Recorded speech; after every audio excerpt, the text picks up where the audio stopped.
Hello red TV viewers, welcome back. మనము రెగ్యులర్గా Iran, Israel, US war గురించి మాట్లాడుకుంటున్నాం.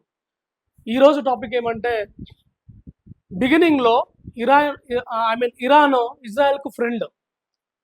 ఇజ్రాయెల్ ఏర్పడినప్పుడు ఇజ్రాయెల్ని ఒక దేశంగా గుర్తించిన మొట్టమొదటి దేశం ఇరాన్. కానీ ఈరోజు ఇరాన్ ఇజ్రాయెల్కి శత్రువు అయిపోయినది. దీనికి గల కారణాలు ఏంటి? పాయింట్ నెంబర్ 1, ఇజ్రాయెల్ ఎప్పుడు కూడా ఇరాన్ ప్రజలని శత్రువుగా చూడలేదు. నెంబర్ 2, ఇరాన్ ప్రజల మీద ఎట్టి పరిస్థితుల్లో హింసాత్మకమైన దాడులు చేసే ఆలోచనలో ఇజ్రాయెల్ లేదు.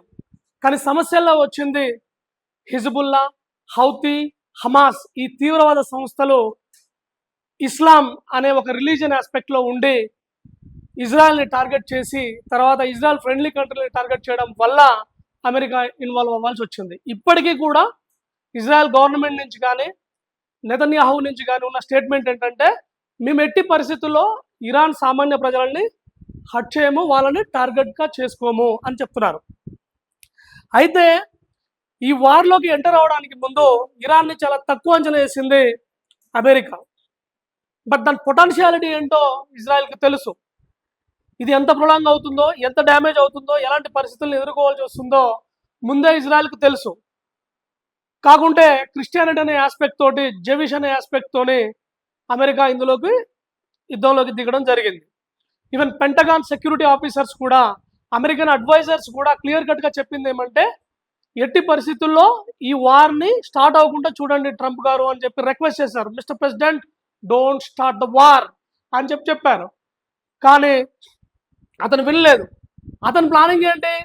కొద్ది రోజుల్లోనే ముగిసిపోతుంది. 1 వీక్ 10 డేస్లో ఇరాన్ని ఈజీగా క్లోజ్ చేయొచ్చు. ఒకవేళ ఇరాన్కి సంబంధించిన బ్రదర్హుడ్ కంట్రీస్ ఎన్ని వచ్చినా సరే, we can destroyed them, we can spoil them అనేది చాలా ఈజీగా ఉన్న ఆలోచన ట్రంప్ వైపు. బట్ ఇరాన్ వార్ స్ట్రాటజీ ఇప్పుడు చూస్తే మైండ్ బ్లాక్ అవుతోంది.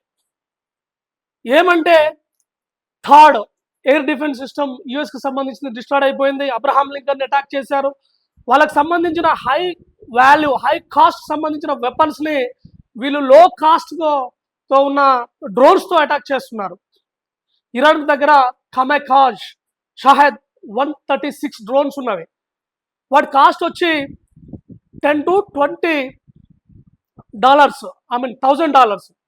బట్ అక్కడ $10 to $20 lakhs ఉన్న ఎక్స్పెన్సివ్ వెపన్స్ని ఇజ్రాయెల్ డిస్ట్రాయిడ్ చేస్తోంది. ఇది ఊహించలేదు అమెరికా.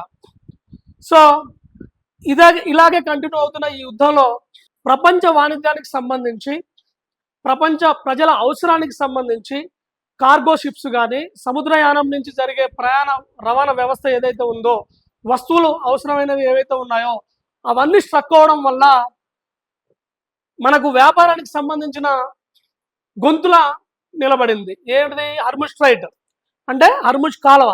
దాని గొంతు పట్టేసి పిసికిన దానిలాగా, ప్రాణం తీసేదానిలాగా, ప్రజల నిత్యావసరాలను అడ్డుకోవడం లాగా అన్ని దేశాలకు ఎఫెక్ట్ జరుగుతూ ఉంది. అయితే ఇండియాకి వచ్చిన స్పెసిఫిక్ ప్రాబ్లం ఏంటంటే, మనం ప్రీవియస్ వీడియోలో మాట్లాడుకున్నట్టు ఇంట్లోకి వచ్చేసింది యుద్ధం.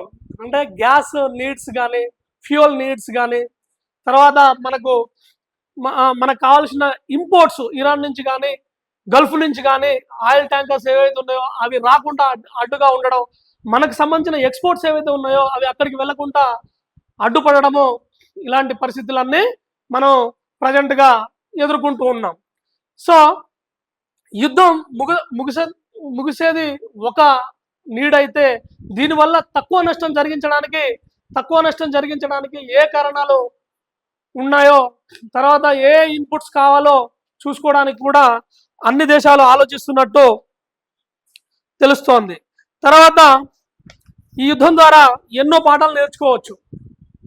బలవంతుడు అయినా బలహీనుడు అయినా ఏ పరిస్థితుల్లోనూ యుద్ధాన్ని ప్రారంభించడం మంచిది కాదు ఎవరికైనా. అది వ్యక్తిగతంగా ఒక దేశానికో 2 దేశాలకు సంబంధించిన విషయాలు కావు. దాని ఇంపాక్ట్ అన్ని దేశాల మీద పడే అవకాశం ఉంటుంది. కాబట్టి తొందరపడి యుద్ధంలోకి వెళ్ళకూడదు. వార్ కూడా చాలా ఎక్స్పెన్సివ్. ఇప్పుడు నీడ్స్, గూడ్స్ అని మనం మాట్లాడుతున్నాం, కానీ ఒక్కొక్క ఎక్స్ప్లోజర్, ఒక్కొక్క వెపన్ తయారు చేయడానికి మనం ఎంతో ఎక్స్పెండిచర్ చేస్తాం. ఇరాన్ నుంచి ఎక్స్పెండిచర్ చేయొచ్చు, తర్వాత యుఎస్ నుంచి ఎక్స్పెండిచర్ చేయొచ్చు, తర్వాత ఇజ్రాయెల్ నుంచి కూడా ఎక్స్పెండిచర్ చేయొచ్చు. కానీ ఆ ఖర్చంతా ఎలాంటి ఉపయోగం లేకుండా పడిపోతూ ఉన్నది.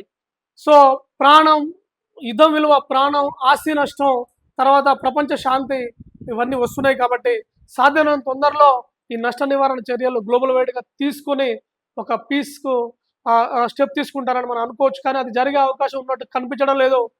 ఎందుకంటే ఇరాన్ ఆల్రెడీ డిసైడ్ అయి ఉంది. ఇరాన్ ఎందుకు యుద్ధం చేస్తుంది, అయ్యో పాపం అనేది ప్రపంచ స్థాయిలో అందరు చెప్పే మాట. ఏం చెప్తున్నారు, ఇరాన్ అనే దేశం మీద అనవసరంగా యుఎస్ యుద్ధం చేస్తుంది అనేది పాయింట్. బట్ విషయం ఏంటంటే ఇరాన్ ఫైట్ చేసేది వాళ్ళ ప్రజల కోసం కాదు, వాళ్ళ ఐడెంటిటీ అని చెప్తున్నారు, వాళ్ళ సవర్నిటీ అని చెప్తున్నారు. దానికన్నా ముందు ఇరాన్ ఒక తీవ్రవాద సంస్థల కోసం యుద్ధం చేస్తోంది. తీవ్రవాదాన్ని వదిలిపెట్టండి, మేము ఎలాంటి అటాక్స్ చేయం మేమని చెప్పి ఇజ్రాయెల్ కానీ యుఎస్ కానీ రిక్వెస్ట్ చేసినా సరే వినే పరిస్థితిలో ఇరాన్ లేదు. ఈవెన్ పాకిస్తాన్ కూడా వాళ్ళ ప్రజల కోసమో, లేదంటే గవర్నమెంట్ పాలసీ కోసమో, కాన్స్టిట్యూషన్ కోసమో, లేదా దేశ భద్రత కోసమో యుద్ధం చేయరు. మిలిటెంట్స్, యారగెన్సీ, తర్వాత ఒక రూడ్ క్రూయల్ మెంటాలిటీ ఉన్న తీవ్రవాదుల కోసం వీళ్ళు యుద్ధం చేస్తారు. ఇరాన్ మనకు ఫ్రెండే, ఇజ్రాయెల్ మనకు ఫ్రెండే. బట్ తప్పెవరిదైనా తప్పే. ఇరాన్ చేసేది కూడా వాళ్ళు ఎంత నష్టం జరిగినా, ఆస్తి నష్టం జరిగినా, దేశంలో ఉన్న విపత్కర పరిస్థితులు ఎన్ని ఎదురైనా మేము ఎట్టి పరిస్థితుల్లో వెనక్కి తగ్గము, ఎంతవరకైనా తెగిస్తామనేది ఇరాన్ వాయిస్ కరెక్ట్ కాదు. ఇజ్రాయెల్ అది జీవన్మరణ సమస్య. ఆ దేశంలో ఉన్న ప్రతి పౌరుడు యుద్ధవీరునితో సమానం. గన్ పట్టుకుంటారు, టన్నెల్స్లోకి వెళ్తారు, సైరన్లు మోగానే తాక్కుంటారు. వాళ్ళు రఫ్గా 90 లక్షల నుంచి 1 crore వరకు పబ్లిక్ ఉంటారు. అంతకన్నా ఎక్కువ పాపులేషన్ ఉండదు.